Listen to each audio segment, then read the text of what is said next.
Hello friends, मैं हूं अरुण और आप देख रहे हैं अभिनव डिजिटल टेक।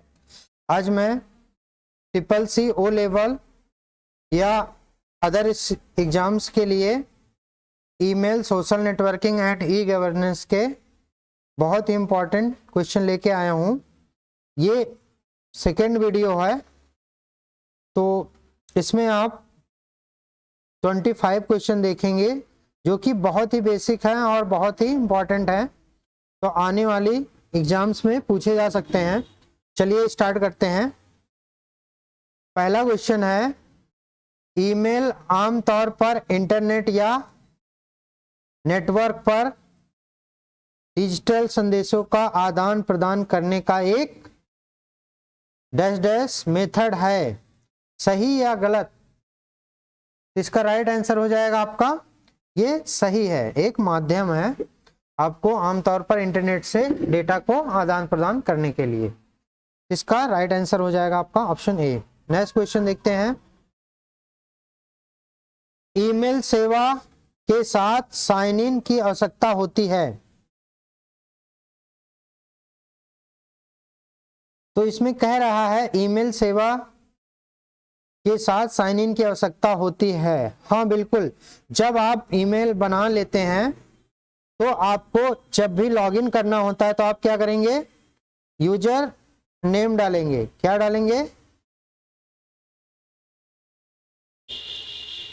आप क्या करेंगे, यहाँ पे जैसे कि एक एग्जांपल दिया गया है याहू मेल में, तो यहाँ पे यूजर मेल आपको एंटर करना पड़ेगा। उसके बाद आप नेक्स्ट करेंगे, फिर उसके बाद आपको पासवर्ड डालना पड़ेगा, फिर आप नेक्स्ट करेंगे तो आपका ईमेल अकाउंट जो होता है वो साइन इन हो जाएगा।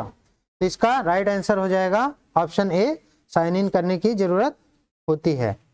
नेक्स्ट क्वेश्चन देखते हैं, ईमेल में सीसी का पूर्ण अर्थ कार्बन कॉपी होता है, ठीक? तो ये बिल्कुल राइट स्टेटमेंट है। सीसी मतलब होता है कार्बन कॉपी।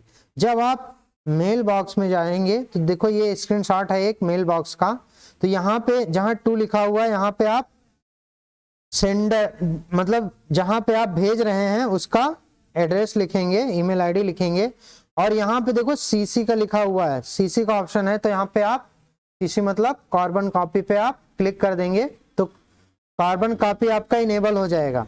अगर आप कार्बन कॉपी इनेबल नहीं करना चाहते हैं तो आप BCC पे इनेबल कर सकते हैं, इस पे टिक कर देंगे। तो इसका मतलब होता है ब्लाइंड कार्बन कॉपी। क्या होता है? ब्लाइंड कार्बन कॉपी, ठीक? तो ये आपका फीचर्स मिलता है, ठीक? तो इसका स्टेटमेंट आपका राइट है, तो इसका राइट आंसर हो जाएगा कार्बन कॉपी। नेक्स्ट क्वेश्चन देखते हैं,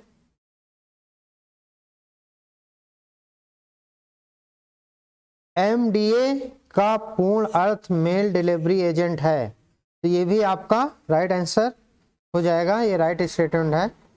मेल की फील्ड में, ईमेल की फील्ड में MDA का मतलब होता है mail delivery agent. Next question पे चलते हैं, IRC का पूर्ण अर्थ होता है, IRC का पूर्ण अर्थ होता है इंटरनेट रिले चैट। क्या होता है? IRC का फुल फॉर्म होता है इंटरनेट रिले चार्ट। तो इसका राइट आंसर हो जाएगा, ये ट्रू स्टेटमेंट है, ठीक? नेक्स्ट क्वेश्चन देखते हैं, डैश डैश का प्रयोग करने में ईमेल एड्रेस याद रखने की आवश्यकता नहीं होती है। देखो किस कंडीशन में आपको ईमेल एड्रेस नहीं याद रखना पड़ेगा वो आपको देखना है। तो जो अगर आपने एड्रेस बुक में ईमेल एड्रेस को आप सेव कर लिए हो तो आपको ईमेल एड्रेस याद करने की जरूरत नहीं होगी, सिर्फ आप नाम डालोगे, 2-3 कैरेक्टर डालोगे तो वो ईमेल एड्रेस शो करने लगेगा, ठीक? इसका राइट आंसर हो जाएगा ऑप्शन सी। मेल के विषय में बताता है, मेल के विषय में कौन बताता है भैया? ये देखिए, इसका राइट आंसर हो जाएगा सब्जेक्ट बताता है, ठीक? मेल के विषय में कौन बताता है? तो सब्जेक्ट। जब आप मेल करते हैं तो देखिए एक स्क्रीनशॉट हमने लिया है, इसमें क्या दिखाया गया, न्यू मेल करना है तो यहाँ पे रेसिपिएंट है, यहाँ पे आप जिसको भेज रहे हो उसका ईमेल आईडी लिखोगे, ठीक। फिर यहाँ पे जहाँ सब्जेक्ट लिखा है इसके सामने आप सब्जेक्ट लिखोगे जिसके रिगार्डिंग आप भेज रहे हो, ठीक है ना। तो ये सब्जेक्ट आप लिखोगे किसके रिगार्डिंग भेज रहे हो। जैसे आप फोटो सेंड कर रहे हो तो आप लिख दोगे फोटो, ठीक। तो आप तो रिसीव करने वाला समझ जाएगा कि इन्होंने फोटो भेजा है, तो सब्जेक्ट दर्शाता है, विषय बताता है। तो इसका राइट आंसर ऑप्शन डी ही होगा। नेक्स्ट क्वेश्चन देखते हैं। ईमेल अकाउंट का स्टोरेज एरिया जहां सभी मेल स्टोर होते हैं उसे कहते हैं, जहां पे मेल स्टोर होता है उसको हम इनबॉक्स कहते हैं। क्या बोलते हैं, इनबॉक्स, या सिंपली आप बोल सकते हो मेल बॉक्स बोल सकते हो, ठीक। इसका राइट आंसर क्या हो जाएगा आपका, ऑप्शन सी, मेल बॉक्स या इनबॉक्स, ठीक। राइट आंसर आपका सी हो जाएगा। और जहां पे आप मेल भेज चुके होते हो, अगर आप मेल भेज चुके हो तो ये सेंड में मिलेगा आपको, ठीक। जो मेल आप सेव कर लिए होते हो वो ड्राफ्ट में मिलता है, कुछ इंपॉर्टेंट मेल होते हैं तो इंपॉर्टेंट वाले फोल्डर में मिलेंगे, ठीक। तो नेक्स्ट क्वेश्चन देखते हैं हम। ईमेल का पहला भाग को क्या बताता है, ठीक। तो ईमेल जो होता है जैसे abc123@gmail.com, ठीक। तो जो @ से पहले वाला भाग होता है उसको हम यूजर नेम के नाम से जानते हैं, और जो @ के बाद वाला भाग होता है उसको हम कहते हैं डोमेन नेम, ठीक। डोमेन नेम के नाम से जानते हैं। तो यहाँ पे क्वेश्चन पूछा गया पहले भाग को क्या बोलते हैं, तो इसका राइट आंसर हो जाएगा आपका option A, user name. Sorry, option A नहीं होगा, ये यूजर नेम हो जाएगा। ऑप्शन बी आपका राइट आंसर हो जाएगा, ठीक। इसको यूजर नेम के नाम से जानते हैं। अगर लास्ट पूछा गया होता, यहाँ पे लिखा होता दूसरा भाग को क्या कहते हैं, तो आपका आंसर हो जाता option A, domain name. I hope आपको क्वेश्चन समझ में आया होगा। नेक्स्ट क्वेश्चन देखते हैं। निम्न में से कौन सा ईमेल क्लाइंट है। ईमेल क्लाइंट मतलब जिस वेबसाइट पे जाके या जिस एप्लीकेशन का यूज करके आप ईमेल अकाउंट बना सकते हैं उसको ईमेल क्लाइंट बोलते हैं, ठीक। तो यहां पे दिया गया है आउटलुक। तो आउटलुक जो है एक ईमेल क्लाइंट का उदाहरण है। इसका राइट आंसर ये हो जाएगा। अगर इसमें जीमेल भी ऑप्शन में होता तो जीमेल भी हो जाता, याहू मेल होता तो याहू मेल भी हो जाता, रेडिफ मेल होता तो रेडिफ मेल भी हो जाता। ये सब मेल क्लाइंट हैं, ठीक। नेक्स्ट क्वेश्चन देखते हैं। ईमेल भेजने के लिए बटन पर क्लिक करेंगे। ईमेल भेजने के लिए आप सेंड पे क्लिक करते हैं, तो इसका राइट आंसर ऑप्शन बी हो जाएगा। यहाँ पे देखो एक स्क्रीनशॉट लिया गया है, यहाँ पे मेल लिखने के बाद अब सेंड पे क्लिक कर देंगे तो आपका मेल सेंड हो जाएगा। यहाँ पे और भी आइकन बने हुए हैं। ये वाला जो आइकन बना हुआ है इसको अटैचमेंट वाला बोलते हैं। क्या बोलते हैं, अटैचमेंट के लिए होता है, ठीक। ये वाला आपका कुछ फॉन्ट वगैरह चेंज करना है उसके लिए होता है। नेक्स्ट क्वेश्चन देखते हैं हम। ईमेल भेजने और प्राप्त ईमेल को पढ़ने के लिए अपने अकाउंट में करें क्या करना किया जाता है, तो ईमेल पढ़ने के लिए या भेजने के लिए आपको लॉग इन करना पड़ता है। क्या करना पड़ता है, लॉग इन करना पड़ता है। जब आप मेल भेज चुके हैं या पढ़ चुके हैं तो आपको क्या करना पड़ता है, साइन आउट करना पड़ता है, ठीक। या आप लॉग आउट भी कर सकते हैं, लॉग आउट भी इसी को कहते हैं, ठीक। तो आप जब अकाउंट में इंटर करते हैं तो उसको साइन इन बोलते हैं, और जब आप बाहर जाते हैं तो उसको साइन आउट या लॉग आउट बोलते हैं, ठीक। तो आपको ये पता होना चाहिए, बेसिक टर्मिनोलॉजी आपसे एग्जाम में पूछी जाती है। नेक्स्ट क्वेश्चन देखते हैं। प्राप्त मेल को किसी दूसरे को भेजने के लिए डैश डैश डैश पर क्लिक करें। देखिए एक स्क्रीनशॉट मैंने यहाँ दिया हुआ है। अगर कोई मेल आया हुआ है, अगर आपको उसको किसी दूसरे फ्रेंड्स को भेजना है तो आप फॉरवर्ड ऑप्शन पे क्लिक करेंगे। अगर आप जहां से मेल आई हुई है उसको ही आप कुछ जवाब देना चाहते हो तो आप रिप्लाई ऑप्शन पे क्लिक करेंगे और यहाँ पे लिख देंगे थैंक यू, या जो भी आप रिप्लाई करना चाहें वो लिख सकते हो। अगर फॉरवर्ड करनी है किसी दूसरे फ्रेंड्स को या किसी दूसरे व्यक्ति को तो आप फॉरवर्ड पे क्लिक करेंगे। तो इसका राइट आंसर हो जाएगा फॉरवर्ड पे आप क्लिक करेंगे, तो आपका ऑप्शन सी राइट होगा। नेक्स्ट क्वेश्चन देखते हैं। निजी सूचना का प्रारूप जो ईमेल में जोड़ा जाता है उसे क्या कहते हैं? तो कोई निजी सूचना जो ईमेल में जोड़ी जाती है उसको हम क्या कहते हैं? सिग्नेचर बोलते हैं। ठीक, क्या बोलते हैं? ईमेल सिग्नेचर बोलते हैं। ये हमने एक स्क्रीनशॉट लिया हुआ है ईमेल का। यहाँ पे न्यू मैसेज लिखा हुआ है, न्यू मेल भेजने के लिए। यहाँ पे टू, जहाँ पे भेज रहे हैं उसका ईमेल आईडी लिखेंगे। सब्जेक्ट में आप किस विषय में लिख रहे हैं वो लिखेंगे। आप जैसे फोटो भेज रहे हैं तो फोटो लिख देंगे, आधार भेज रहे हैं तो आधार भेज देंगे। फिर यहाँ पे आप मैसेज बॉडी में आप कुछ लिख देंगे। फिर उसके बाद फोटो आप अटैच कर देंगे, आधार की जो भी होगी। ये जो लिखा हुआ है थैंक्स अरुण कुमार, फिर उसके बाद मोबाइल नंबर, इसी को हम बोलते हैं ईमेल सिग्नेचर। क्या बोलते हैं? ईमेल का सिग्नेचर। ठीक, सिग्नेचर बोलते हैं। ठीक,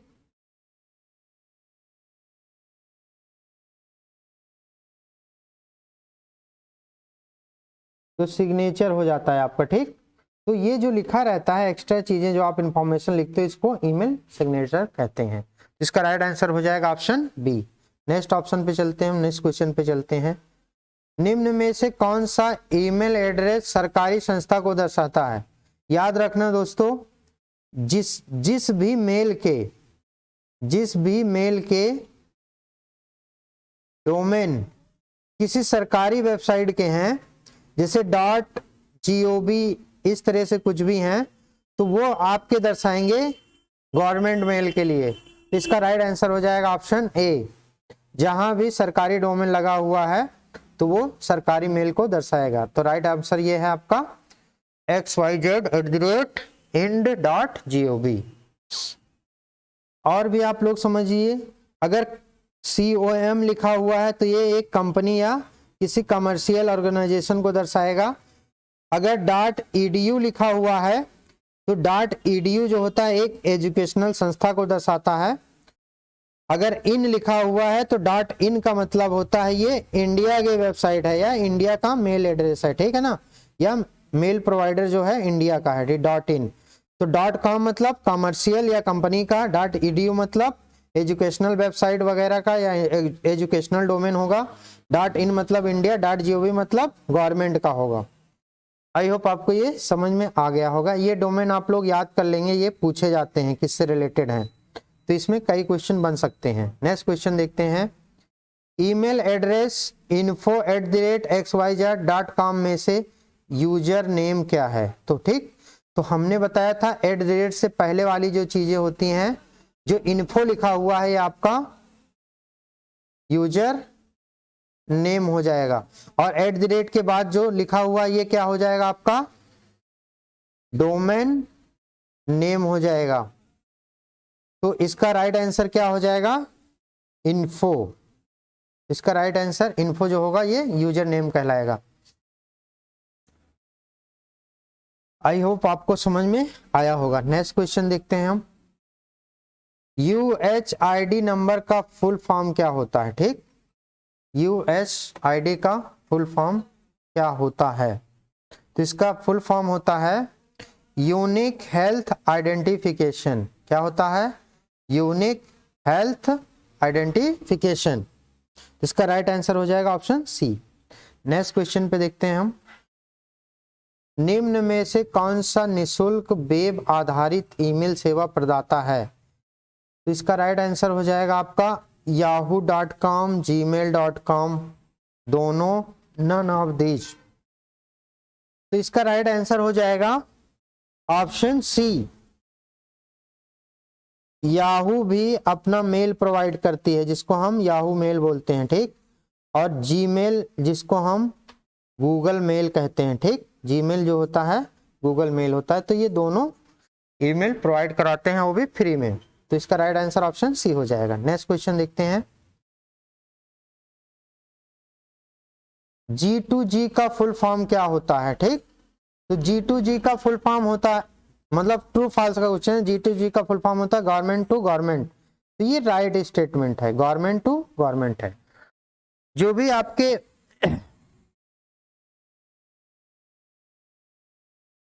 ये आपका ई गवर्नेंस का क्वेश्चन है G2G। कुछ फुल फॉर्म आप लोग याद कर लेंगे, जैसे कि लिखा है अभी कहीं आपको B2B मिल जाए तो इसका फुल फॉर्म होता है बिजनेस टू बिजनेस। अगर आपको कहीं लिख जाए C2C तो इसका फुल फॉर्म होता है कस्टमर टू कस्टमर। अगर आपको कहीं मिल जाए आपको B2C तो आपका ये हो जाएगा बिजनेस टू कस्टमर हो जाएगा। अगर आपको कहीं B2 या G2C मिल जाए तो ये हो जाएगा आपका गवर्नमेंट टू कस्टमर। तो इस तरह के फुल फॉर्म आपसे पूछे जाते हैं, तो याद रख लेना। कहीं भी कैपिटल B मिल जाए उसका मतलब बिजनेस, कहीं C मिल जाए तो उसका मतलब कस्टमर, कहीं G मतलब मिल जाए तो उसका मतलब गवर्नमेंट। बाकी टू जो लिखा रहता है सिंपली वो टू होता है। तो आप इसका फुल फॉर्म याद रख सकते हैं। इसको याद करने से, अलग अलग याद करने से अच्छा है दोस्तों, आप कैपिटल G मतलब गवर्नमेंट, B मतलब बिजनेस, C मतलब कस्टमर, ये आप याद कर लीजिए, बाकी बीच में टू लगा रहेगा। तो इस तरह से आप जितने भी फुल फॉर्म होते हैं आप इस तरह के बिजनेस मॉडल के आप याद कर सकते हो। नेक्स्ट क्वेश्चन देखते हैं। वॉइस मेल, ईमेल और ऑनलाइन सोशल नेटवर्किंग में से नेटवर्किंग किसके उदाहरण हैं? कंप्यूटर संचार, टेली संचार, ब्रिज संचार, राउटर संचार, ऐसे ऐसे ऑप्शन हैं। ठीक, तो इसका राइट आंसर हो जाएगा कंप्यूटर संचार, जिसको हम कहते हैं कंप्यूटर या डेटा कम्युनिकेशन बोल सकते हैं आप। ठीक, डेटा कम्युनिकेशन बोल सकते हैं आप। ठीक, तो ये उदाहरण है आपका कंप्यूटर संचार की। नेक्स्ट क्वेश्चन देखते हैं। ईमेल संदेश इस रूप में प्रेषित किए जाते हैं। जो हमारे दोस्तों ईमेल होते हैं, जो हम लिखते हैं जब सेंड करते हैं तो वो पैकेट्स के फॉर्म में जाता है, एक जगह से दूसरी जगह जब जाता है, डेटा का आदान प्रदान होता है तो वो पैकेट्स के फॉर्म में होता है। इसका राइट आंसर हो जाएगा डेटा पैकेट्स के फॉर्म में, एक जगह से दूसरी जगह डेटा जब जाता है तो एक राउटर से दूसरी जगह पे, दूसरे राउटर पे डेटा जाता है तो वो पैकेट्स के फॉर्म में जाता है। किसके फॉर्म में? पैकेट्स के फॉर्म में जाता है। ठीक, तो याद रखेंगे डेटा पैकेट्स के फॉर्म में जाता है। नेक्स्ट क्वेश्चन देखते हैं। उमंग ऐप में N का नाम क्या है? ठीक, उमंग ऐप में उमंग का जो नाम होता है वो देखते हैं हम। उमंग का फुल फॉर्म होता है unified mobile application for new age governance, new age governance. तो N का मतलब क्या हो जाएगा आपका? New age. क्या हो जाएगा? New age. राइट आंसर हो जाएगा आपका न्यू एज होता है। तो उमंग ऐप आप लोग याद कर लेंगे, बहुत ही इंपॉर्टेंट ऐप है, बहुत ही जरूरी ऐप है। इसमें बहुत से डिपार्टमेंट की लिंक जो होती है ना, या वेबसाइट की लिंक आप बोल सकते हैं, उमंग ऐप में सारी लिंक आपको उपलब्ध होती हैं। आपको पैन कार्ड बनाना है ऑनलाइन, या आपको राशन कार्ड बनाना है, राशन कार्ड का स्टेटस चेक करना है, या आधार डाउनलोड करना है, तो आप उमंग ऐप आप इंस्टॉल कर लो। इसमें आपको सारी जो लिंक होती हैं, सारी लिंक आपको इसमें मिल जाएंगी। बहुत ही यूजफुल ऐप है, इसको सबको इंस्टॉल करना चाहिए। नेक्स्ट क्वेश्चन देखते हैं। इंटरनेट द्वारा कई उपयोगकर्ताओं और सिस्टम के बीच फाइल्स और डॉक्यूमेंट्स के शेयरिंग, प्रोसेसिंग और मैनेजमेंट को क्या कहते हैं? इसका राइट आंसर हो जाएगा ऑनलाइन कोलैबोरेशन। क्या बोलते हैं? ऑनलाइन कोलैबोरेशन कहते हैं। इसका राइट आंसर हो जाएगा ऑनलाइन कोलैबोरेशन। नेक्स्ट क्वेश्चन देखते हैं। आधार कार्ड किसके द्वारा जारी किया जाता है? तो आधार कार्ड आपका ये UIDAI द्वारा किया जाता है, इशू किया जाता है। तो इसका फुल फॉर्म भी पूछा जाता है UIDAI का, तो इसका फुल फॉर्म होता है unique identification authority of India. इसका फुल फॉर्म होता है unique identification authority of India. RBI जो होता है ये बैंकों का बैंक होता है, बैंकों का बैंक, ठीक। बैंकों का बैंक किसे कहते हैं? RBI को कहते हैं, ठीक। नेक्स्ट क्वेश्चन देखते हैं, ये आखिरी क्वेश्चन होगा। आप एक दोस्त के साथ तत्काल वास्तविक समय संचार के लिए क्या उपयोग करेंगे? वास्तविक समय मतलब इंस्टेंट मैसेजिंग। इंस्टेंट मैसेजिंग के लिए आप क्या करेंगे? इसका राइट आंसर आ जाएगा आपका इंस्टेंट मैसेजिंग। आप इंस्टेंट मैसेजिंग जैसे कि व्हाट्सएप हो गया, टेलीग्राम हो गया, हाइक हो गया, तो इस तरह के आप एप्लीकेशन का इस्तेमाल कर सकते हैं। व्हाट्सएप, हाइक और टेलीग्राम और ढेर सारे आते हैं, लाइन भी आता है, ठीक। लाइन भी एक ऐप है, इसका भी इस्तेमाल कर सकते हैं इंस्टेंट मैसेजिंग के लिए। तो ये आखिरी क्वेश्चन था। तो दोस्तों अगर आपको वीडियो अच्छा लगा है तो प्लीज़ चैनल को अभी तक सब्सक्राइब नहीं किए हैं तो प्लीज़ चैनल को सब्सक्राइब करें। और जो भी दोस्त आपके CCC O लेवल या गवर्नमेंट एग्जाम की तैयारी कर रहे हैं जिसमें कंप्यूटर एज ए सब्जेक्ट या कुछ क्वेश्चन पूछे जाते हैं, तो उनकी तैयारी करने के लिए ये बहुत अच्छा आपका चैनल हो सकता है। प्लीज़ आप उसको उन दोस्तों तक शेयर करें। Thanks for watching.